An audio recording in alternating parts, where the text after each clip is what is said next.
টাইমে যদি না দিতে পারি ফাইন করবে, ফাইন অবস্থায় নাও দিতে পারি আমার লাইনটা মিটার থেকে এসে কেটে দেবে।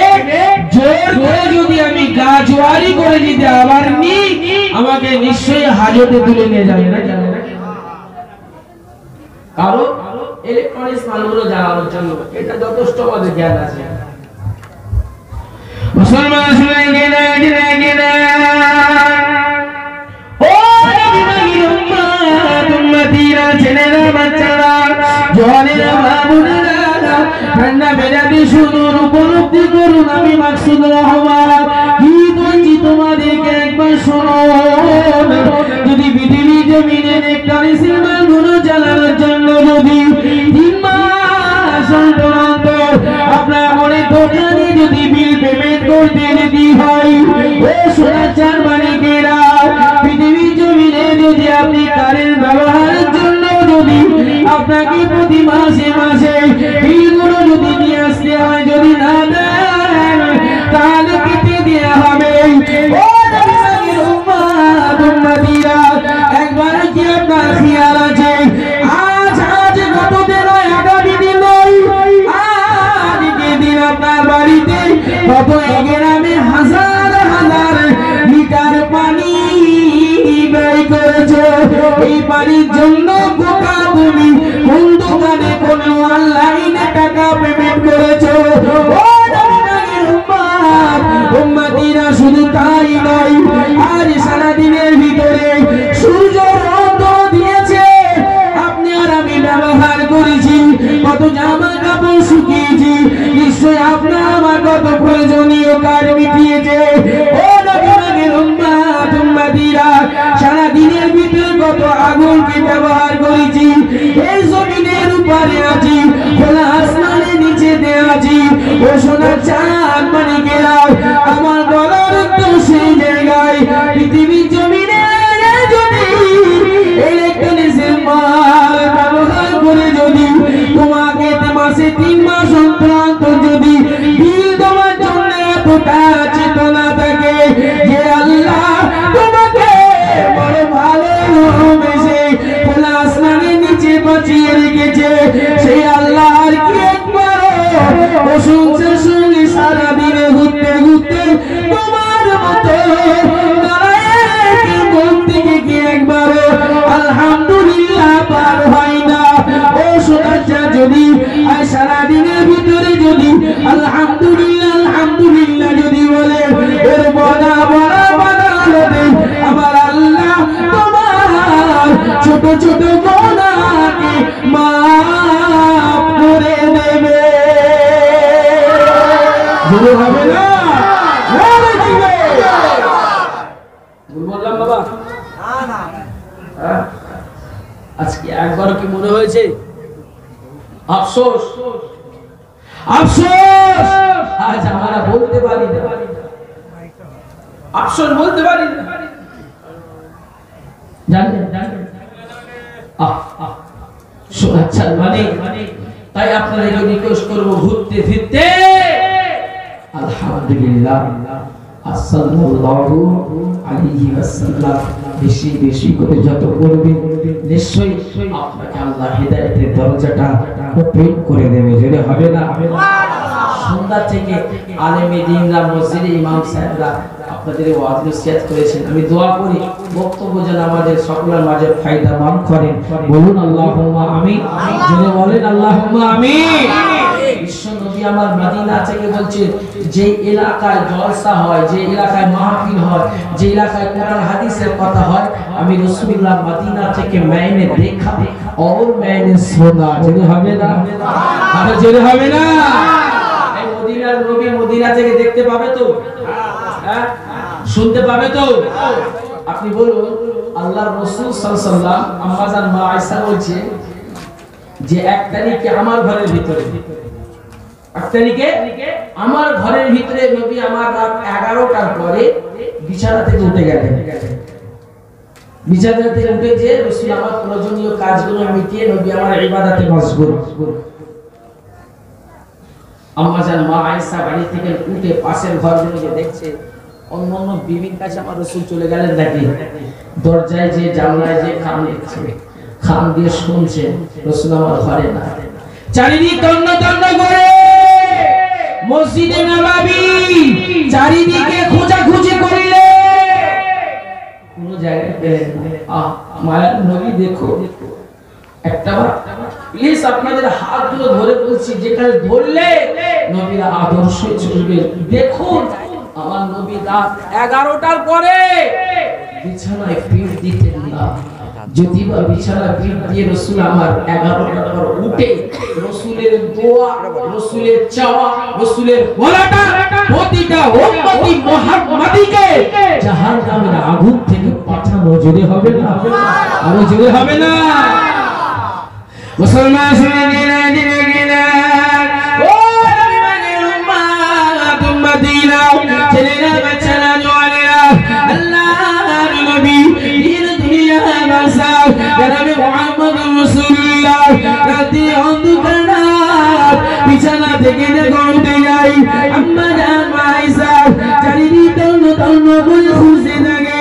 আমার নবীকে কোনো জায়গায় মেলে না, অন্য কোনো বিবির বাড়িতে যাই না, আল্লাহ রাসূল মসজিদে নববী শরীফে নাই, চারিদিক মদিনার জমিটা তন্ন তন্ন করে খুঁজে মেলে। এক সময় আম্মা জান আয়েশা মসজিদে নববী শরীফের ভিতরে তো ঘর, হুজরাটার ভিতর থেকে নজরটা পড়ে যায় একটা অন্ধকার জায়গার ভিতরে। আমার নবী নূর নবীর ছাদ চেহারা থেকে নূরের আলো চমকাতে থাকে। আলোকে খেয়াল করে, নূরের জ্যোতিকে খেয়াল করে আম্মা জান আয়েশা পাটি পেটি আস্তে আস্তে চলে যায়। ওই সময় লক্ষ্য করে দেখলেন দয়ার নবী আমার জান্নাতুল বাকি কর্মস্থানের কাছে, নবী আমার জান্নাতুল বাকি কর্মস্থানের কাছে দাঁড়িয়ে দাঁড়িয়ে নবী রাত জেগে মানুষ আরামে বিছানা শুয়ে আছে। ওই সময় দয়ার নবী আমার দুটো হাতকে আসমানের দিকে উঁচু করে দিয়ে নবী আমার দোয়া করতে থাকে, ও নবী আল্লাহ আমার গুনাহগার উম্মত উম্মতিদেরকে ক্ষমা করে দেন। জোরে হবে না?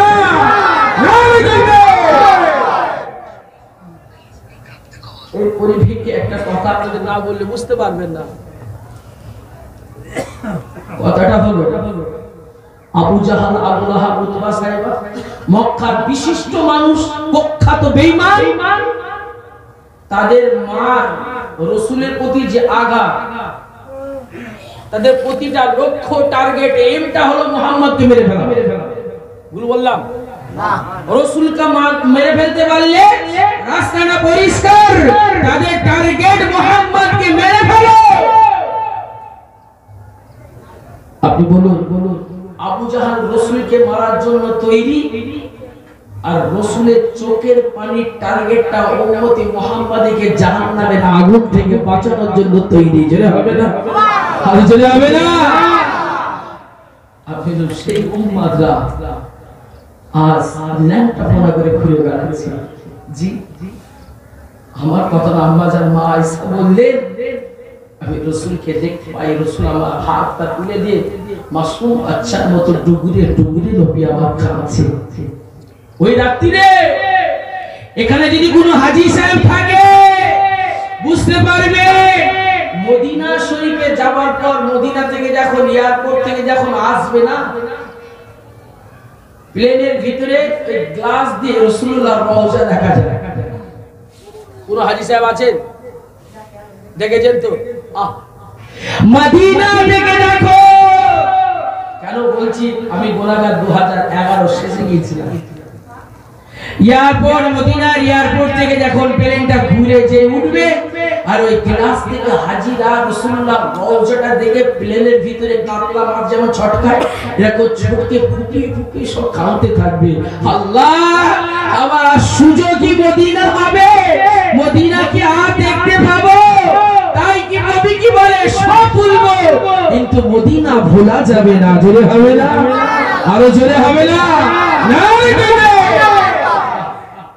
মায়ার নবী ফুপিয়ে ফুপিয়ে কাঁদছেন। আমরা যারা মা আয়েশা মনে করলেন যে মনে হয় রাসূল আমাদের কথা কিছু বলছেন, কি বলছেন একটু শুনি। পা টিপে টিপে টিপে টিপে আস্তে আস্তে আস্তে আস্তে আমার নবী পিছনে যেটা বললেন।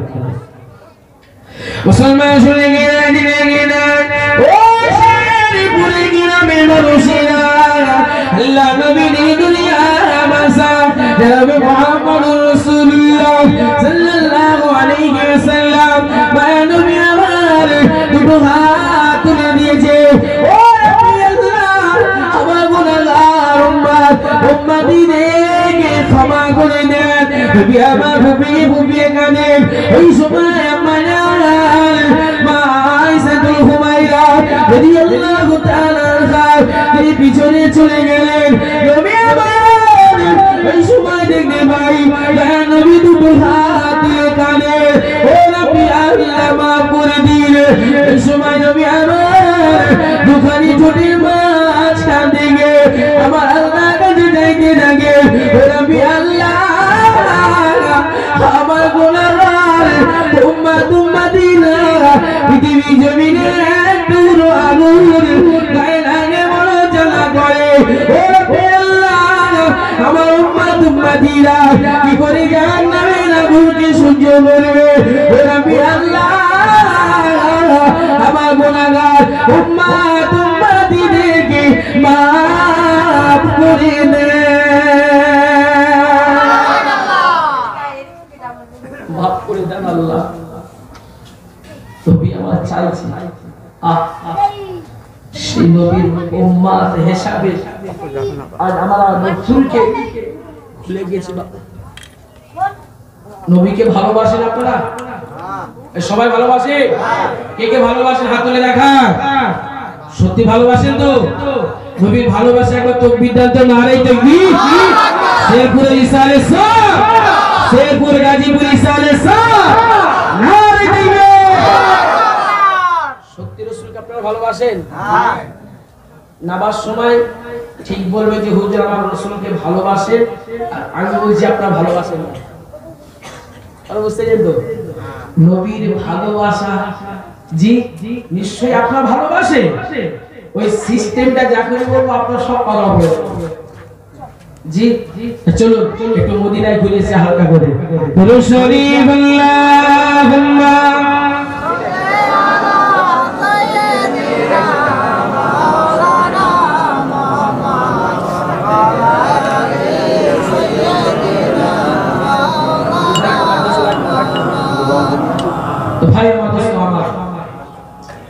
रसूल বলছে मैंने देखा और मैंने सुना। কোথা থেকে? মদিনা থেকে নাকি?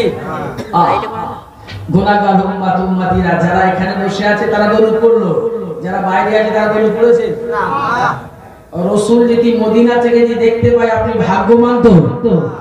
জি রাসূল যদি তোমার কণ্ঠের আওয়াজ যদি শুনতে পায় আপনি ভাগ্যবান তো। তাহলে আজকে যারা বাইরে ঘুরছে না ভাগ্যবান হলো? এই গ্রামে আজকে জলসা হচ্ছে, অনেক আত্মীয় স্বজন এসেছে তো। হ্যাঁ এই তোমার একটু পাশে পাশে দেখো তো আত্মীয় স্বজন এসেছে কি? এই এখানে এসেছে কি? এ বাবা আত্মীয় স্বজনটা কি জানে? বাড়ি থেকে ধরেন তুমি কেউ যেন বাড়ি থেকে আসছে, জিজ্ঞাসা করছে কোথায় গো এত সাজুগুজু করে কোথায় যাচ্ছ? বলে কেন শেরপুরে জলসায়। ওটা বলে তো, ওইটাই বলে তো শেরপুরে জলসায়। আপনি বলুন জলসার এলাকায় এসে সারা রাত ধরে মেলায় ঘুরলো, আত্মীয় স্বজন ভালো মন্দ খেয়ে চিৎপাত দিয়ে শুয়ে পড়লো, আর সকাল দুপুর সন্ধ্যে যে যার বাড়ি চলে গেল। বাড়িতে ঢোকার সময় জিজ্ঞাসা করলো কোথায় গিয়েছিলে গো? শেরপুরে জলসা। জলসা কেমন হলো? আল্লাহ করে ভালো হয়েছে। আপনি বলুন তো নাম্বার 1 সিটিং করে ওইখানে বসলো না, বলছে ভালো জলসা হয়েছে। জি বাবা ও আজ শোনা কি অভাব আছে? অভাব নেই, কিন্তু আজ অভাব হয়ে গেছে আমাদের আমলে জিন্দেগি বানানো। কথা বুঝতে পেরেছেন? শোনা চান মানিক রাসূল বলছে मैंने देखा और मैंने सुना। মদিনা থেকে বিশ্ব নবীকে ভালোবেসেছিলেন কারা? আমার নবী সাহাবীরা। ভালোবাসেনি? হ্যাঁ আম্মা জান মা খাদিজাতুল কুবরা রাদিয়াল্লাহু তাআলা আনহা, রাসূলের বয়স যখন, আমার বয়স যখন 25 বছর, তখন চাচাকে বলল, আবু তালেব ভাতিজার সঙ্গে বিয়ে দেবে আমার। রাসূলের বয়স কত? 25। মা খাদিজার বয়স হলো 40। বিয়ে দেবে আমার সাথে? আপনি বলুন, যে ছেলেটা, যে রাসূল মাঠে মাঠে দুম্বা মেষ বকরি চড়াচ্ছিল, যদি বড় ব্যবসাদারের সঙ্গিনী যদি হয়, সে কখনো না বলবে? চাচা না বলবে? বলছে হলে তো ভালোই হয়। আমার নবীকে যখনই বলতেন কোনো কথা চাচা, নবী কোনোদিন হ্যাঁ বলতেন না, নাও বলতেন না। আমার রাসূল হ্যাঁ বলতেন না, নাও বলতেন না, খালি মাথাটা নিচে করে থাকতেন। ওতেই চাচা বুঝে নিতেন মুহাম্মদ এতে সম্মতি আছে। যদি হবে না, আরে যদি হবে না। বিবাহ হয়ে গেলে আপনি বলুন, বিয়ে যে হয়ে যাওয়ার সাথে সাথে চারিদিক আওয়াজ ছড়িয়ে দিলেন আবু জাহাল কত বড় বদমাইশ, যে মুহাম্মদ বড় জাদুকর এবং বড় লোভী। খাদিজাকে দেখে দেখে খাদিজাকে বিয়ে করেছে। দেখে দেখে মক্কায় আর তো মেয়ে ছিল, তাকে তো কই মুহাম্মদ বিয়ে করলো না, দেখে দেখে খাদিজাকেই বিয়ে করলো। নিশ্চয়ই মুহাম্মদ নবী আছে, এরকম রাসূলের প্রতি একটা তহমত দিতে থাকে। আমার নবী যখন বার হয় ঠিক এরকম ভাবে লোক উড়িয়ে দিয়ে তহমত দেয়।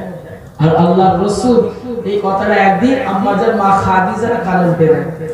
খাদিজা সকলকে, সব মুনাফিকগুলোকে তাদেরকে দাওয়াত দিয়েছে যে আমার বাড়িতে আজকে তোমাদের খাওয়া দাওয়া হবে, এসে বসবে। খাওয়া দাওয়া হওয়ার পর বলছে, জানো ইনি হলেন রাসূল, ইনি হলেন আমার স্বামী, আমি হলাম আমার স্ত্রী, আমার যা কিছু আছে এনার অধিকার আছে। তোমাদের সম্মুখে আজ আমি খাদিজা আমার সমূহ সম্পত্তি, টাকা পয়সা, ব্যবসা বাণিজ্য এনার কদমে লুটিয়ে দিলাম। জোরে হবে না? আরো জোরে হবে না? আপনি বলুন, এই মাহফিলের জন্য যদি 100 টাকা চাঁদা দিতে আপনাকে বলা হয়, আপনি জেরা নেন। আর মা খাদিজা রাসূলের কদমে লুটিয়ে দিলেন। দেখুন মুসলমান শুনে গেলেন, ও নবীর উম্মত মদিনায়, ছেলেরা বাচ্চারা জওয়ানেরা কান্না মিনাতি শুনুন। নবী আলমা ফিরে দিয়েছিলেন, নিশ্চয় আদর্শিত হয়। নবী আলমা ফিরে দিয়ে যদি আমরা আদর্শকে ভঙ্গ করে যদি চলি, এই মাইক এই লাইটের এই বার্তায় হুজুর কিয়ামত পর্যন্ত যদি ওয়াজ করে, এই ওয়াজ আসর তোমার লাগবে না। কারণ আপনি আর আমি নবীর আদর্শ থেকে দূরে সরে গেছি। কারণ আমার নবীর আদর্শ, আমার নবীর আখলাক চরিত্র, আমার আল্লাহ তো কোরআনের ভিতরে রেখেছেন যালিকাল কিতাব, যার ভিতরে কোনো ভুল না, ত্রুটি নাই। ও নবীর উম্মত উম্মতিরা, আপনারা জানেন মা খাদিজাতুল কুবরা বলেন, ও মক্কা জানে দুশমনরা শুনে গেরাও, আমি রাসূলুল্লাহ কদমে সব কিছু লুটিয়ে দিলাম। কিন্তু না না না না, আমার নবী ওই জায়গায় তিনি থামতে হলেন না। আমার নবী বললেন, খাদিজা এই সময় যদি আমার হয়, আমি যা ইচ্ছা তাই করতে পারি। আমার নবী ওই সময় দুই হাত দিয়ে বান্টন করতে করতে করতে করতে আমার নবী আগে যেমন ছিল ঠিক তেমন হয়ে যায়। আমার নবী ফের দান করলেন। দান করতে করতে আগে রাসূল যেমন ছিলেন ঠিক তেমন হয়ে গেলেন। ও বাবু, রাসূল পারলে তো ব্যাংক ব্যালেন্স করে রাখতো। জি জি, রাসূল পারলে তো জমিয়ে রাখতে পারতো। নবী আমার দু হাত দিয়ে দিতে দিতে দিতে দিতে আগে যেমন ছিল নবী আবার ঠিক তেমন হয়ে গেলেন। আল্লাহর রাসূল বকরি চড়াচ্ছিলেন, সেই বকরি চড়ানো থেকে রাসূল আমার মক্কার সবথেকে টপ র্যাঙ্কের ব্যবসাদার হয়ে গেলেন। এই শুকরিয়া জানানোর জন্য রাসূল মক্কা মুআজ্জামা থেকে 2.5 থেকে 3 কিলোমিটার রাস্তায় যে পাহাড়টার নাম হলো জাবালে নূর, অর্থাৎ গারে হীরায় রাসূল আমার ইবাদতে মশগুল হয়ে গেলেন। জোরে হবে না? আরে জোরে হবে না? আর ওই রাস্তা সময় প্রতিদিন লুকিয়ে লুকিয়ে আম্মাদান মা খাদিজাতুল কুবরা আমার নবীকে খেজুর আর পানি নিয়ে যেতেন। কথা বুঝতে পেরেছেন?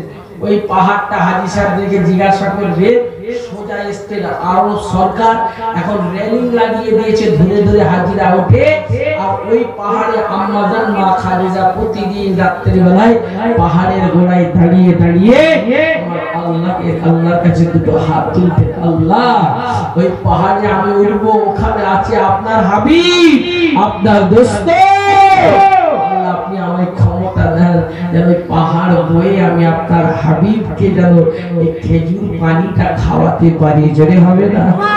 আরো জোরে হবে না? মুসলমান শুনে গেলে ও মদিনা ছেলেরা ছেলেরা শুনে গেল, আল্লাহ নবীকে যখন আম্মা জান খাদিজাতুল কুবরা, আম্মা জান খাদিজাতুল কুবরা প্রতিদিন রাতে বেলায় এসে দাঁড়িয়ে যেতেন, ওই সময় দোয়া করতেন, আমার আল্লাহ বলতেন, ও দেরি করো না, দেরি করো না, আমার হাবিবকে খাওয়ানোর জন্য, আমার হাবিবকে খুরমা পানি খাওয়ানোর জন্য খাদিজা এসে পাহাড়ের গোড়ায় দাঁড়িয়ে আছে। যাও যাও, তোমার রহমতি নূরের ডানা দিয়ে আমার খাদিজাকে হিফাজত করে, আমার খাদিজা আমার নবী নূরে মুজাসসামের কাছে পাঠিয়ে দাও। বলে হবে না?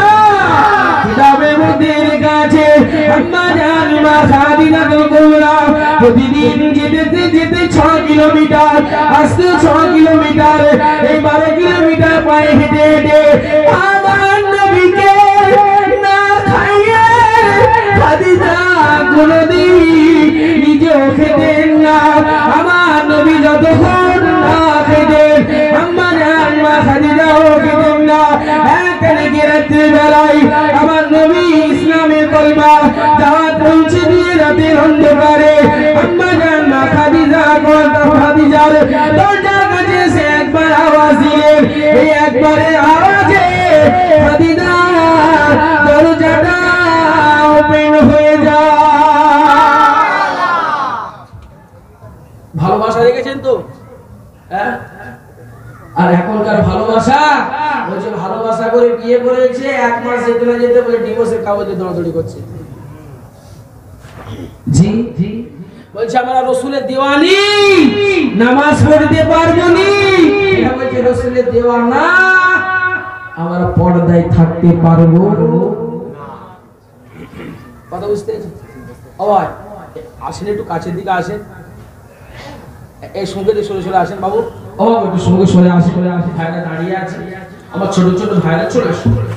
ও শোনার চান মানে এই রাস্তাতে ঘুরে একটু দেখে এসো, মোড় মোড় গুলো সব বলছে খালি মার মার মার মার মার, এ হচ্ছে তো যে এখন বলছে কাঁচা, আর বলছে মার।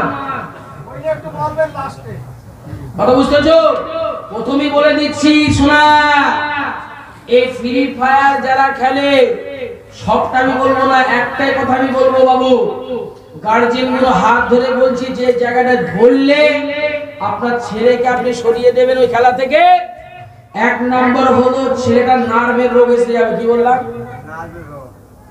আর নার্ভের রোগ যার বডিতে ঢুকবে, কসম খোদার, কবরে যাওয়া পর্যন্ত ওষুধ খাওয়াতে হবে। ও আল্লাহ, এ কি করেছে? হ্যাঁ, ভুল বললাম? নার্ভের ওষুধ যারা খাচ্ছে তাদেরকে জিজ্ঞেস করে দেখুন, ওষুধ বন্ধ করলে রোগ বেড়ে যাবে। ওই ওষুধ মওত আগ পর্যন্ত তাকে খেয়ে যেতে হবে। আর এই ব্রেনের প্রতি ক্ষতি হয়, কারণ স্ক্রিন লাইটের উপরে খেলা। কথা বুঝতে যেত? আর সোনার চাঁদ মানে এইগুলো থেকে দূরে থাকবে। যদি থাকতে পারো তাহলে লাভ হবে, লস হবে না। সোনার চাঁদ মালিকেরা একটু আসেন না, কাছের দিকে সরে আসেন, আমার ভাইরা সব দাঁড়িয়ে আছে, একটু কাছের দিকে সরে আসেন। এই যে এখানে জায়গা আছে, একটু সরে আসেন, কারণ আমার টাইম শেষের দিকে হলেও আমার পরে আমার ফুরফুরা ভাই সাহেব হুজুর তিনিও রাস্তায় আছেন, সময় মতো তিনিও চলে আসবেন। কথা বুঝতে পেরেছেন? আজকের আপনাদের এই মাহফিলে আমার নসিবে আমি কিন্তু এসেছি। কথা বুঝতে পেরেছেন? কিন্তু পোস্টারে আমার নাম নেই। জি, পোস্টারে আপনাদের হ্যান্ডবিলে আমার কোনো নাম নেই। জি, নাম আছে নসিবে। কি গো? হ্যাঁ, নাম হয় নসিবে। তুমি পোস্টার যতই মারো না কেন, মাকসুদ রহমান এই তারিখে এই সময় এখানে আসবে, এটা উপর থেকে সিলেক্ট হয়ে গেছে। কথা বুঝতে পেরেছেন? বাবা আল্লাহ নিয়ে এসেছি, তাই এসেছি। ধৈর্য পরিচয় দেবে, নিশ্চয় টেস্ট অফিসে নিয়ে যাব। চলো একটু মদিনায় ঘুরে আসি। দুরূদ শরীফ আল্লাহুম্মা সাল্লি আলা মাওলানা মুহাম্মদ ওয়া আলা আলিহি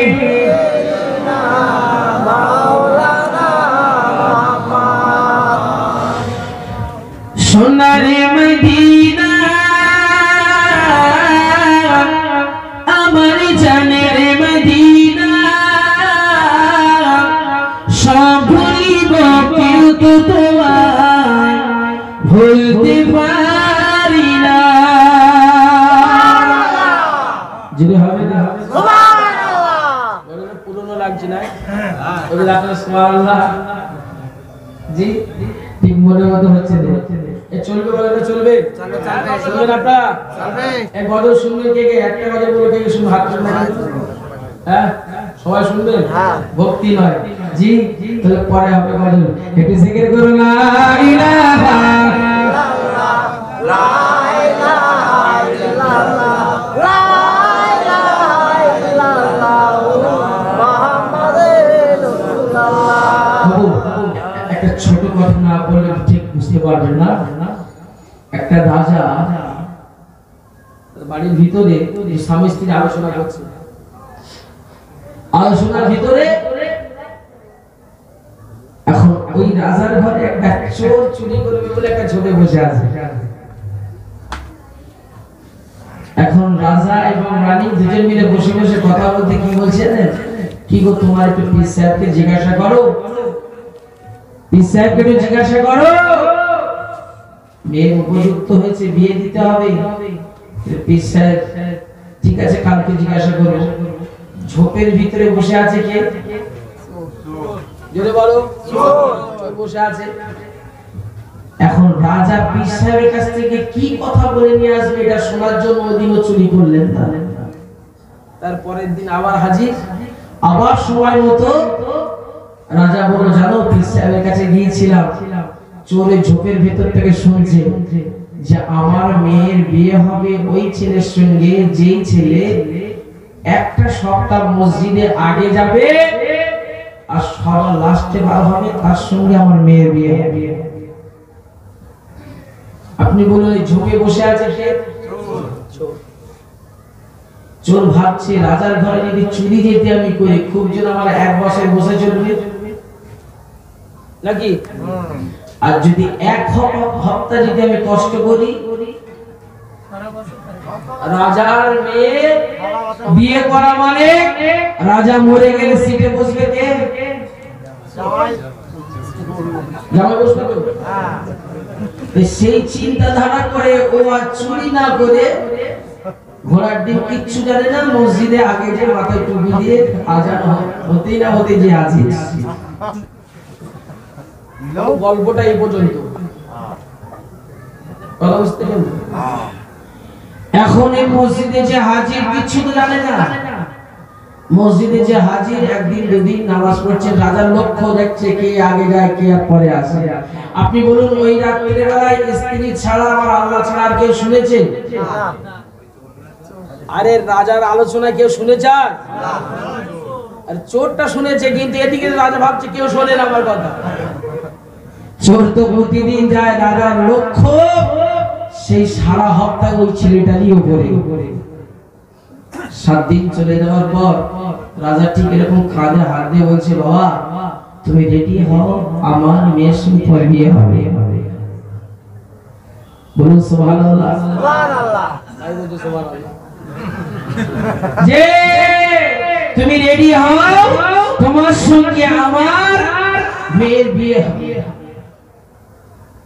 মুসলমান এই সময় যুবকদের বলে উনি হুজুর পারলাম না আপনার কথাটা রাখতে। হুজুর আপনি সেই দিন বাড়িতে আলোচনা করছিলেন, আপনার বাড়িতে আমি চুরি করতে গিয়েছিলাম, আপনার এই আলোচনায় আমি ঝোপের ভিতরে বসেছিলাম, কেউ শোনে না, এই গ্রামে কোনো মানুষ শোনে না। আমি শোনার সাথে সাথে আমি নামাজে কিছুই জানি না, আমি নামাজের মধ্যে কিছুই বুঝি না, আমি কিন্তু মাথায় টুপি গায়ে পাঞ্জাবি দিয়ে আমি মসজিদমুখী হয়ে গেলাম, মসজিদের দিকে আমি চলে গেলাম। কিন্তু না না হুজুর আপনার কথা আমি রাখতে পারলাম না, এই কারণে আমি কোনোদিন মসজিদমুখী হই না বলে মসজিদের ভিতরে এত মজা, মাহফিলের ভিতরে এত মজা আমি তো আগে বুঝতে পারতাম না।